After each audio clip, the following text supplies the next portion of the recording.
Hello everyone, welcome to our channel magnetic educations.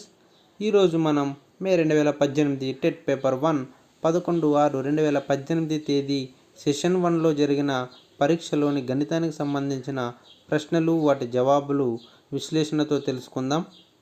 అలాగే 10/6/2018 తేదీ జరిగిన 2 సెషన్లకు సంబంధించిన వీడియోస్ కూడా అప్లోడ్ చేయడం జరిగింది.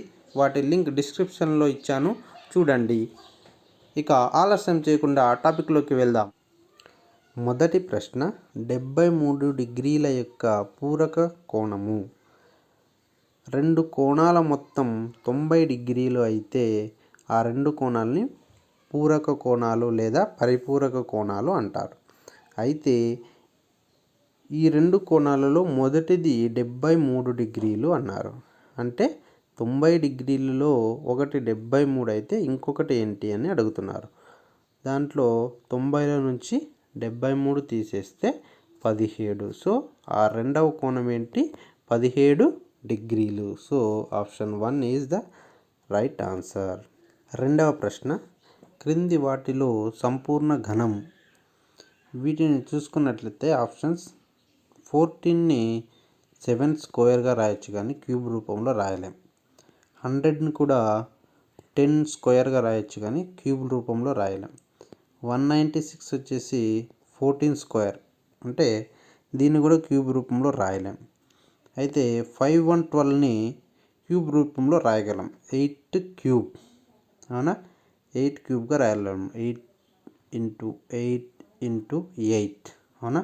8 × 64, 64 8 512. So option 4 is correct answer. మూడవ ప్రశ్న, రెండు సంఖ్యల గసాగ 4 మరియు గసాగు 24. అందులో ఒక సంఖ్య 8 అయినా మరొక సంఖ్య ఏమిటి? వీటికి గసాగు, గసాబు మరియు వాటి సంఖ్యల గురించి దాని రిలేషన్షిప్ మనకు తెలుసు. ఆ రెండు సంఖ్యల లబ్ధం = గసాబా × గసాగు, అంతేనా? అయితే ఆ రెండు సంఖ్యల్లో మనకు ఒక సంఖ్య ఇచ్చారు, అంటే ఏ అనేది మనకు తెలిసినట్టయితే బి అనేది తెలియదు అనుకుందాం. ఓకే, సో ఆ సంఖ్య ఇంటూ బి అనేది తెలియదు కాబట్టి అలాగే రాసుకుందాం. గసాగా 4 అన్నాడు, గసాగు 24 అన్నాడు. దెన్ బి ఏంటి అంటే ఇక్కడ 4 × 24, ఈ 8 ఈ వైపు పంపిస్తే బై అవుతుంది. So by 8. 4 1 4 2 2 1 2 1 2 12, అంటే బి = 12. సో బి ఎంత? 12. సో రెండవ సంఖ్య 12 కాబట్టి option 3 is the correct answer. నాలుగవ ప్రశ్న, రమ వయస్సు 37 సంవత్సరాలు, సీత వయస్సు రమ వయస్సు కంటే 18 సంవత్సరాలు ఎక్కువైన సీత వయస్సు ఎంత? ఇక్కడ రమ వయస్సు ఎంత అంటున్నాడు? రమ వయస్సు 37 సంవత్సరాలు. అయితే సీత వయస్సు ఎంత అంటున్నాడు? సీత వయస్సు ఎంత అంటున్నాడు అంటే రమ వయస్సు కంటే 18 సంవత్సరాలు ఎక్కువ. అంటే రమ కంటే 18 సంవత్సరాలు ఎక్కువ. అంటే Rama 37 + 18. So 37 + 18 55. So option 2 is the correct answer. ఐదవ ప్రశ్న, 96 సెంటీమీటర్ పొడవు గల దారాన్ని 6 సమాన భాగాలుగా విడగొడితే ప్రతి సమాన భాగపు దారపు పొడవు. అయితే ఇక్కడ మొత్తం 96 సెంటీమీటర్లు ఉంది. దానిలో ఎన్ని భాగాలు చేయమన్నాడు? 6 భాగాలు చేయమన్నాడు. 6 సమాన భాగాలు చేయమన్నాడు కాబట్టి డివైడెడ్ బై చేస్తే 6 1 6 16, అంతేనా? సో 16 అనేది correct answer. Option 1 is correct. ఆరవ ప్రశ్న, ఒక చతురస్ర భుజం 7 సెంటీమీటర్లైన దాని చుట్టుకొలత. చతురస్రానికి 4 భుజాలు కూడా సమానంగా ఉంటాయి. అయితే ఇందులో ఒక భుజం 7 సెంటీమీటర్లు అయితే మిగిలిన భుజాలు కూడా 7 సెంటీమీటర్లు కలిగి ఉంటాయి. సో దీని చుట్టుకొలత కనుక్కోవాలంటే చుట్టూ ఉన్న, అంటే ఆ భుజాల మొత్తమే చుట్టుకొలత కదా. సో 7 + 7 + 7 + 7, సో టోటల్గా 28 సెంటీమీటర్స్. 4 × 28, సో 28 సెంటీమీటర్ల చుట్టుకొలతను కలిగి ఉంటుంది. So option 3 is the correct answer. ఏడవ ప్రశ్న, ఒక పాఠశాలకు జూన్ మాసానికి మధ్యాహ్న భోజనం కొరకు 6 క్వింటాల బియ్యం పంపిణీ జరిగింది. పాఠశాల వారు ఆ బియ్యం నుండి 475 కేజీల బియ్యంను వినియోగించారు. అయితే వినియోగించకుండా ఉన్న బియ్యం అంటే మిగిలిన బియ్యం ఎన్ని? సో ఇక్కడ చూసుకున్నట్లయితే వీటి ప్రమాణాలు వేరువేరుగా ఉన్నాయి. ఒకటేమో క్వింటాల్లో ఉంది, ఇంకోటేమో కేజీల్లో ఉంది. సో ఆ రెండింటిని మనం సమానం చేసుకోవాలి. అయితే ఈ క్వింటాల్లను కేజీల్లోకి మారిస్తే ఒక క్వింటా ఈజ్ ఈక్వల్ టు 100 కేజీలు, అంతేనా? ఒక క్వింటా అంటే 100 కేజీలు. అలాంటివి 6 క్వింటాలు అంటే 600 కేజీలు, అంతేనా? సో వాళ్ళు బియ్యం ఎంత సప్లై చేసినారు? 600 కేజీలు సప్లై చేసినట్టు. దాంట్లో 475 కేజీలు వినియోగించారు. సో మిగిలినవన్నీ అంటే మనం మైనస్ చేయాలి. మొత్తంలో నుంచి వాడుకున్న దాన్ని తీసేస్తే మిగిలిన బియ్యం అంటే వినియోగించకుండా ఉన్న బియ్యం తెలుసుకోవచ్చు. So 600 minus 475 is equal to 125 కేజీలు. So option 2 is the correct answer. 8వ ప్రశ్న, 7/12 యొక్క సంకలన విలోమము. ఏ యొక్క సంకలన విలోమం -a ఉంటుంది అనమాట. అంటే గుర్తు మారుస్తాం అంతే. 7/12 యొక్క సంకలన విలోమం -7/12 అవుతుంది. So option 3 is the correct answer. 9వ ప్రశ్న, 4.7 బార్ను p/q రూపంలో రాయగా. అంటే 4.7 అంటే దాని మీనింగ్ 4.7 ఈ విధంగా 7 అనేది రిపీటెడ్గా వస్తుందన్నమాట. దాన్ని అవధి అంటారు. ఇక్కడ అవధి ఎంత అంటే ఇక్కడ 1 అన్నమాట. సో ఒక సంఖ్య మాత్రమే రిపీట్ అవుతుంది కాబట్టి దాని అవధి 1. అయితే దీనిని p/q రూపంలో రాయమన్నాడు. ఇక్కడ చూస్తే దీన్ని కనుక మనం x అనుకున్నట్లయితే ఇప్పుడు దానిని 10 చేత గుణిద్దాం. 10x చేస్తే 47.777 ఈ విధంగా వస్తూనే ఉంటుంది. దీంట్లో ఇప్పుడు ఏం చేద్దామంటే 10xలో నుంచి xని తీసేద్దాం. x అంటే ఏంటి? 4.777 ఈ విధంగా వస్తుంటుంది కదా 7 అనేది. సో ఇక్కడ మైనస్ చేస్తే వీటిని కనుక మైనస్ చేస్తే ఇక్కడ 10x మైనస్ x వచ్చేసి 9x అవుతుంది. ఈ పక్కన 47లో నుంచి 4 పోతే 43, అంతేనా? ఇక్కడ పాయింట్ పక్కన ఈ పక్కన 7 మైనస్ 7 0, 7 మైనస్ 7 0, 7 మైనస్ 7 0 అంటే ఈ విధంగా పాయింట్ ఆ వైపు జీరోలు వస్తూనే ఉంటాయి. సో దాని విలువ ఉండదు కాబట్టి 43గానే రాసుకుందాం.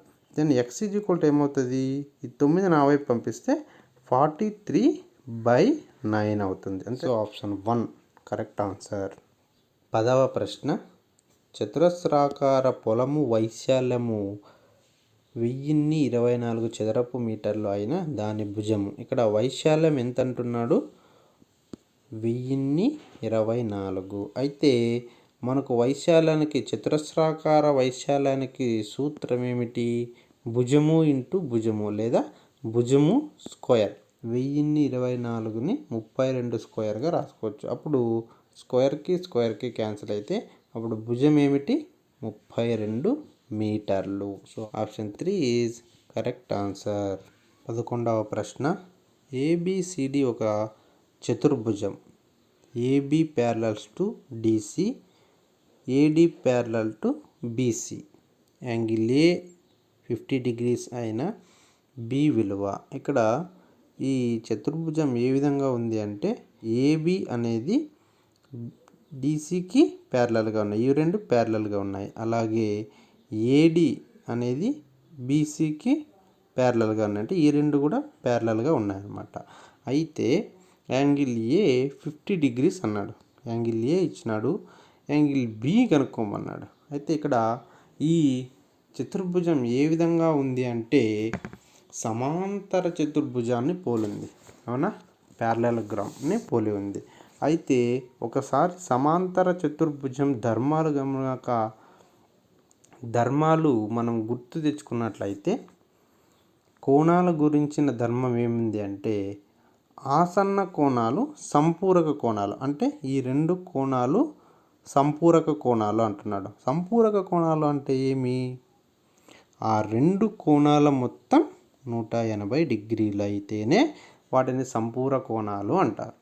సో ఈ రెండు ఆసన్న కోణాలు సంపూరకాలు కాబట్టి ఈ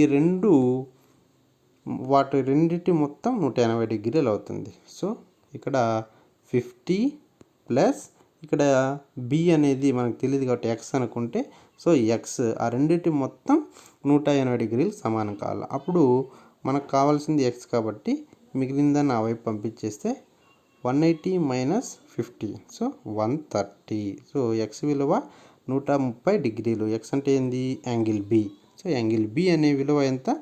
130 డిగ్రీలు. So option 4 is correct answer. 12వ ప్రశ్న, విషమ బాహు త్రిభుజానికి గల సౌష్ఠవ రేఖల సంఖ్య. అంటే విషమ బాహు త్రిభుజం యొక్క ధర్మాలు ఏముంటాయంటే ఏ భుజాలు కూడా సమానం కాదు, ఏ రెండు భుజాలు కూడా సమానం కావన్నమాట. సో అలాంటి త్రిభుజంకి మనం సౌష్ఠవ రేఖలు గీయగలమా? అది ఆకారము సౌష్ఠవంగా ఉండదు కాబట్టి దానికి సౌష్ఠవ రేఖలు గీయలేం కాబట్టి ఆప్షన్ 1 ఈజ్ కరెక్ట్ ఆన్సర్. 0 సౌష్ఠవ రేఖల సంఖ్య ఏమవుతుందంటే 0.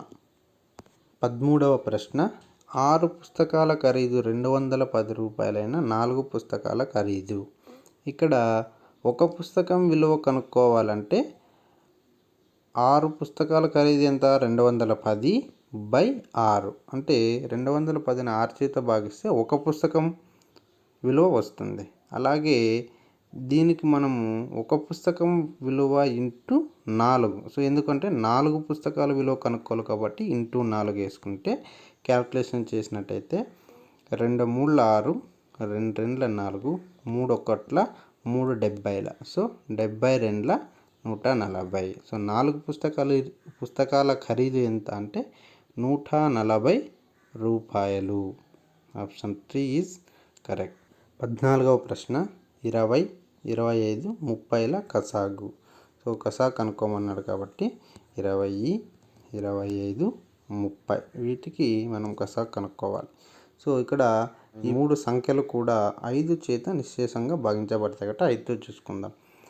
5 4 20, 5 5 25, 5 6 30. నెక్స్ట్ ఇక్కడ 3 పోవు కానీ ఏమైనా 2 తీసుకోవచ్చు. సో 2 చూసుకుందాం. 2 2 4, 5 అలాగనే ఉంటుంది. 2 3 6. ఇంకా మిగిలిన కిందవన్నీ కూడా ప్రధాన సంఖ్యలు కాబట్టి ఇంకా చేయలేమనుకో. సో మొత్తం కసాగు అంటే ఆ ప్రధాన సంఖ్యల లబ్ధం కనుక్కోవాలి. 5 × 2 × 2 × 5 × 3. సో వీటి లబ్ధం క్యాలిక్యులేట్ చేయాలి. 5 2 10, 10 2 20, 25 100, 100 3 300 అంతేనా? సో కసాగు ఎంత? 300. సో ఆప్షన్ 2 అనేది రైట్ ఆన్సర్. 15వ ప్రశ్న, 3x + 2 - 2x - 1 = 7 అయిన x విలువ. So 3x + 2 - 2x - 1 = 7. ఇక్కడ మనకు x విలువ కనుక్కోవాలి కాబట్టి దీన్ని విడగొట్టి రాసుకుందాం. సో 3x + 3 2 6, ఇక్కడ -2x minus into minus plus 2 1 2 = 7. ఇక్కడ 3x - 2x 1x కదా x, ఇక్కడ +6 + 2 +8 = 7. అయితే x వాల్యూ ఈ 8ని ఆ పక్క పంపిస్తే -8 అవుతుంది. అంటే 7 - 8 అప్పుడు -1 అంతేనా? So option 3 is correct. 16వ ప్రశ్న, triangle ABC = triangle DEF. Angle A 30 degrees, angle B 45 degrees అయిన ఎఫ్ డిగ్రీలలో ఇక్కడ ఏబిసి అనే త్రిభుజము మరియు డిఈఎఫ్ అనే త్రిభుజము ఈ రెండు కూడా సర్వసమానం. అంటే సాదృశ్య కోణాలు, సాదృశ్య భుజాలు సమానం. ఇక్కడ angle A 30 degrees, angle A 30 degrees, angle B 45 degrees. అయితే angle F కనుక్కోమంటున్నాడు.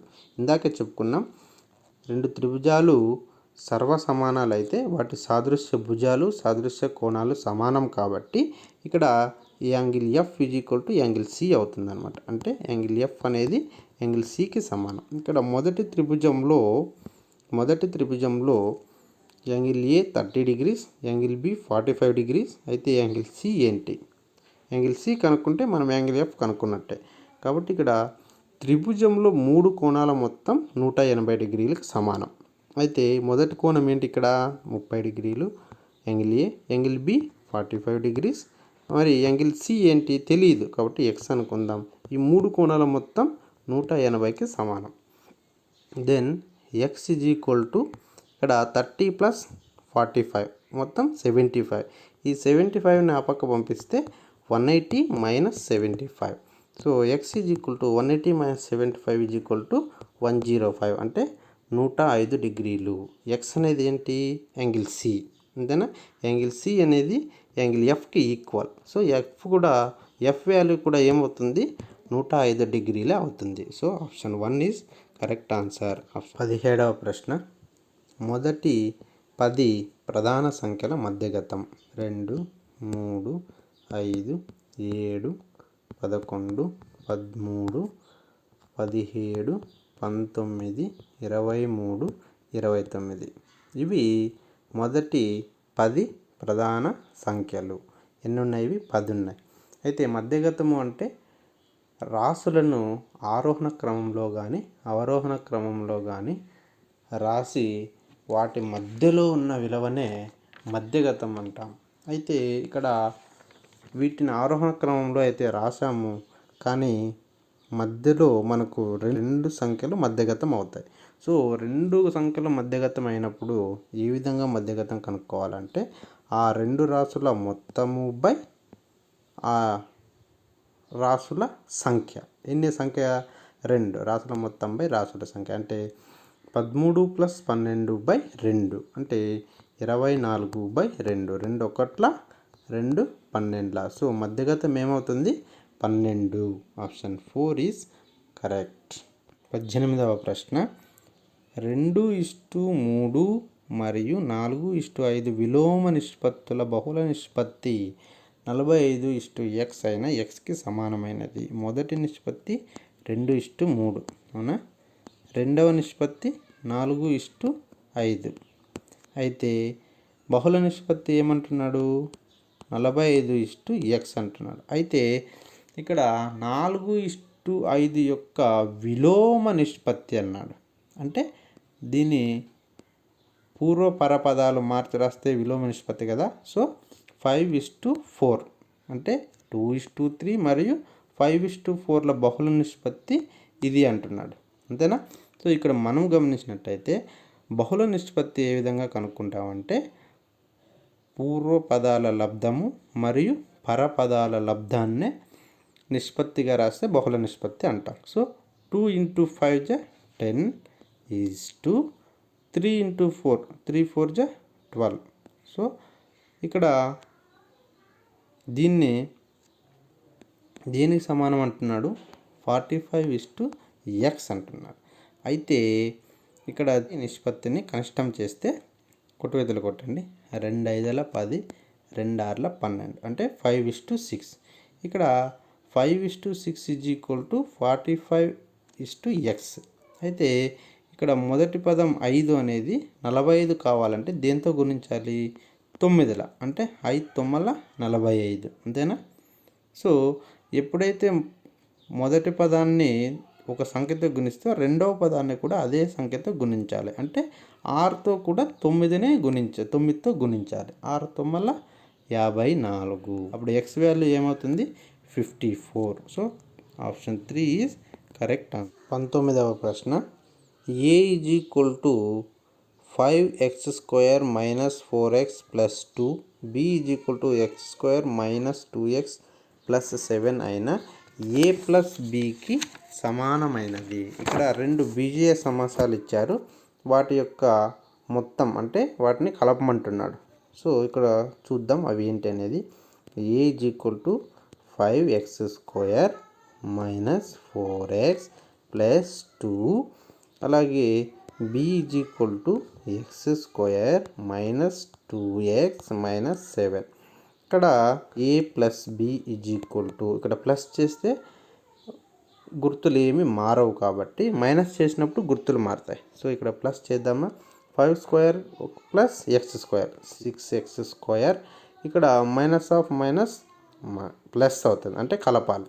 So minus 4x minus 2x is equal to 6x. ఇక్కడ ప్లస్ ఇంటూ మైనస్ మైనస్ అవుతుంది అంటే తీసేయాల. తీసేస్తే 7లో 2 పోతే 5. అలాగే పెద్దదానికి మైనస్ గుర్తుంది కాబట్టి minus. So 6x square minus 6x minus 5. So option 4 is correct answer. 20వ ప్రశ్న 2/3 whole to the power of x is equal to 3/2 whole to the power of -5 అయిన 5x విలువ అన్నాడు. ఇక్కడ మనకు చిన్న formula a/b whole to the power of n అంటే ఇక్కడ -n whole to the power of -n అని ఏ విధంగా రాసుకోవచ్చు అంటే b/a whole to the power of nగా రాసుకోవచ్చు అనమాట. ఇక్కడ whole to the power of -n ఉన్నప్పుడు ఇక్కడ భిన్నాన్ని తిప్పి రాసుకుంటే అది యూనివర్స్ అనేది మైనస్ అనేది తీసివేయబడుతుంది అనమాట. సో ఈ ఫార్ములా బట్టి ఇక్కడ 2/3 whole to the power of x is equal to 2/3 ఇక్కడ భిన్నం తిప్పబడుతుంది. 3/2 అనేది 2/3 అవుతుంది. So 2/3 whole to the power of ఇక్కడ మైనస్ ఉండదు, అప్పుడు 5 +5 అయిపోతుంది అనమాట. సో ఇక్కడ భూములు సమానం కాబట్టి ఘాతాంకాలు సమానం. x వాల్యూ ఎంత 5, కానీ మనకు అడిగింది 5x వాల్యూ. సో 5x అంటే 5 ఇంటూ x వాల్యూ 5, 5 5 జా 25. So option 1 is correct answer. 21వ ప్రశ్న 3 5 4 5 4 3 దత్తాంశం యొక్క బాహుళకం. ఇక్కడ దత్తాంశం గమనించినట్లయితే 3 3 4 4 5 5గా ఉంది. అవునా? ఒక దత్తాంశంలో ప్రతి రాశి విలువ సమాన సంఖ్యలో పునరావృతమైతే ఆ దత్తాంశానికి బాహుళకం అనేది ఉండదు. ఇక్కడ చూడండి, ఇక్కడ కూడా ప్రతి సంఖ్య కూడా రెండు సార్లు రిపీట్ అయింది. అవునా? ప్రతి రాశి 2 సార్లు రిపీట్ అయింది కాబట్టి దీనికి కూడా బాహుళకం ఉండదు. So option 4 is correct answer.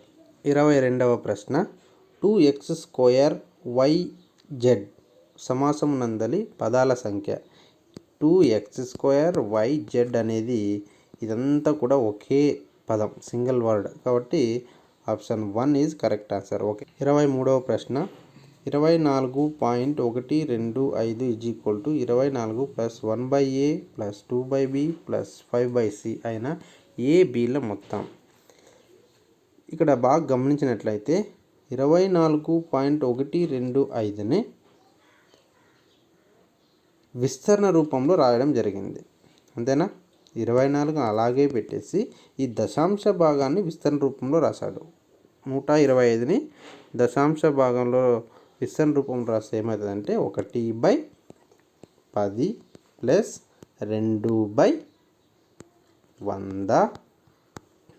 2/100 plus మూడవది 5/1000. ఇక్కడ మనకు ఏ అంటే 10, బి అంటే 100. సో ఏ ప్లస్ బి అంటే 10 + 100 ఎంత అవుతుంది? 110, 110. So option 2 is correct answer. 24వ ప్రశ్న a² - 1/16కి సమానమైనది. ఇక్కడ బాగా గమనించినట్లయితే a² - 1/16ని ఇక్కడ a² - 1/4 హోల్ స్క్వేర్గా రాయొచ్చు. ఇక్కడ 1 స్క్వేర్ అంటే 1, 4 స్క్వేర్ అంటే 16, అంతేనా? సో దీన్ని 1/4 హోల్ స్క్వేర్గా రాయొచ్చు. ఇక్కడ గమనించినట్లయితే a² - b² ఉంది. సో a² - b² ఫార్ములా ఏంది? a + b × a - b. అంటే a + b అంటే ఏమి? a + 1/4 × a - b అంటే a - b అంటే 1/4, a - 1/4. So a + 1/4 × a - 1/4. ఇక్కడ 1 ఈజ్ కరెక్ట్ ఆన్సర్. 25వ ప్రశ్న సంఖ్యా రాసుల మాపనాల విజ్ఞానమే గణితం అని నిర్వచించిన వారు. బెల్ సంఖ్యా రాసుల మాపనాల విజ్ఞానమే గణితం అన్నది Bell. So option 2 is correct answer. 26వ ప్రశ్న, తగిన పద్ధతిని ఎంపిక చేస్తాడు అను స్పష్టీకరణ ఈ లక్ష్యానికి సంబంధించినది. అంటే లక్ష్యాలు స్పష్టీకరణలు గమనించినట్లయితే మనము సరైన పద్ధతిని ఎంపిక చేయడం అనేది వినియోగం కిందికి వస్తుంది అనమాట. వినియోగం అనే లక్ష్యాన్ని కిందికి వస్తుంది. సరైన పద్ధతిని ఎంపిక చేయడం వినియోగం కిందికి వస్తుంది. Option 3 is correct answer. 27వ ప్రశ్న, ప్రకల్పన పద్ధతిలో మొట్టమొదటి సోపానం. ప్రకల్పన పద్ధతిలో 6 సోపానాలు ఉంటాయి. పరిస్థితిని కల్పించడం, ఎన్నిక చేసే ఉద్దేశం వివరించడం, ప్రాజెక్ట్ పథక నిర్మాణం చేయడం, పథక నిర్మాణం అమలు చేయడం, ప్రకల్పన మూల్యాంకనం, ప్రకల్పన నివేదిక చేయడం. అయితే వీటిలో మొదటిది ఏమనుకున్నాం? పరిస్థితిని కల్పించడం. So option 2 is correct answer. పరిస్థితిని కల్పించడం లేదా సన్నివేశం ఏర్పాటు చేయడం అనేది కరెక్ట్ ఆన్సర్. 28వ ప్రశ్న, గుణాకారాలను సులభంగా చేయుటకు ఉపయోగపడే గణిత బోధన పేటిక ఓబీబీ కిట్లోని సామగ్రి. ఆప్షన్స్ క్యూస్నేర్ పట్టీలు, పూసల చట్రం, ఘనాకారపు కడ్డీలు, నేపియర్ పట్టీలు. క్యూస్నేర్ పట్టీల్లో మనం ఆరోహణ అవరోహణ క్రమాలు మరియు సంఖ్యలు నేర్పడానికి, కూడికలు తీసివేతలు చేయడానికి ఉపయోగిస్తాం. పూసల చట్రంలో స్థాన విలువలు నేర్పడానికి బాగా ఉపయోగపడుతుంది.